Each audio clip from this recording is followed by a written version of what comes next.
जतिखेर हेर बदमास गरेका छन् मामा पा भनौ गिलासमा सुसु गर्थे दिउँसो दिउरेमा मुतिरहेको थिए अस्ति कुकारमा मुते पेसाब घरमा बाथरुममा एकदम निकै ठुलो भएर देखाउँछन् बाथरुममा गएर मुत्छु भनेको बाल्टिङमा गएर मुत्छ आमा बाउ अगाडि मात्रै तिम्रो प्या प्या प्या प्या एकदम टेम्पर गर्छ नभए छैन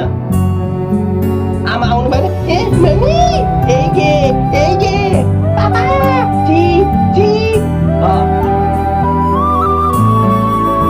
कति माया गर्नु बिहान उठेरै भानिज भोके हुन्छ भनेर मेगी पकाइदिन्छु गरिदिन्छु बेलुका यसो डुलाएर ल्याउँछु ऊ चिसो छ भने जुत्ता लगाइदिए पेन लगाइदिए साग लगाइदिए आमा बाउ हुँदा चाहिँ साँड अहिले चाहिँ एकदम मुसो जस्तो भएर बस्यो अहिले चलाउ न तिम्रो त्यति पावर छ भने अहिले चलाउ मसित अहिले आऊ त आऊ अहिले बोल त बोलेर देखाउ त अहिले मुसो बिरालो भएर बसिरहेछ आफ्नो भानिज भनेर कान्छो भानिज भनेर माया गरौ गर छैन गति मति छाडेर दसुलाई जिस्काउँछ तिमी हेर्न राम्रो हो त के सबै केटीलाई जिस्काउँछौ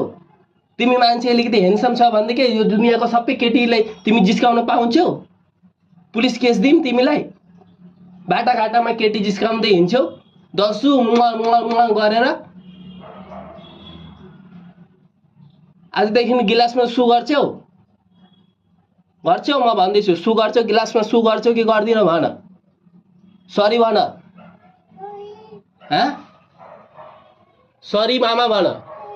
कान्न र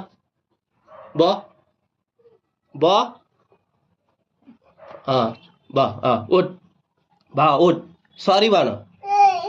तिमीले दसुलाई किन जिस्कायो दसुको बाबुले पुलिस केस गर्छु भन्छ अब के गर्नु त्यो म सम्हाल्नु कि छोड्दिनु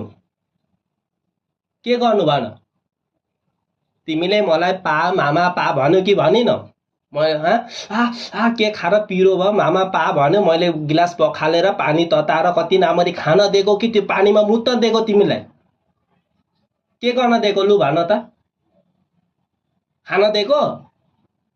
भन आजदेखि यस्तो उत्पात गर्छौ हेर्नु पर्दैन मम्मी सम्मी कोही आएका छैनन् मम्मी पापा आएर पनि के हुँदैन तिमी बदमासी गर्छौ अनि मम्मी आयो एगे पापा आयो चिप अनि जदु त्यही हो दुनियाँ अरे जवान भएका केटा कुद्नु पर्छ बिहान डुल्नु पर्छ ऊ गर्नु पर्छ जुत्ता मोचा लाएर यसो घुम्नु पर्छ छैन घरमा बसेको छ जदु एगे चिप माम खानु